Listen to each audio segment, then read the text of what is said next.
Hi darlings, నేను మీ మెంట్ల Banu. Matter ఏంటంటే మా ఫ్రెండ్ దగ్గరికి వెళ్ళే తర్వాత రెస్టారెంట్ దగ్గరికి వెళ్ళాము. రెస్టారెంట్ దగ్గర నుంచి తీసుకొని మా ఫ్రెండ్ని తీసుకొని అలా బయటికి వెళ్తున్నా.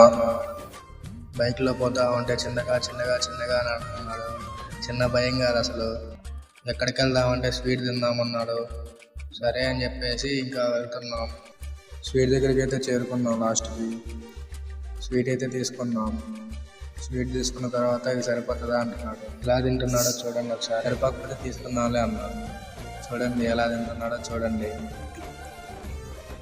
ఇదేంది లవంగం వచ్చిందని అడుగుతున్నారు. తిన్న తర్వాత నాకు మళ్ళీ కాఫీ కావాలా అన్నాడు. సరే అని చెప్పి మళ్ళీ కాఫీ దగ్గరికి వెళ్ళాం. కాఫీ టేస్ట్ బాగాలేదు కానీ తాగాడు. సరే అని చెప్పేసి ఇంకా దారిలో వస్తూ ఉంటే డీజే ఉంటే ఆత్మ ఎగురుదా అంటున్నాడు. ఈ హైదరాబాద్లో వీడితో ఎలా చేయాలో ఏంటో నాకేం అర్థం కావడం లేదు అసలు. Okay darlings, bye. నెక్స్ట్ వీడియోలో కలుద్దాం.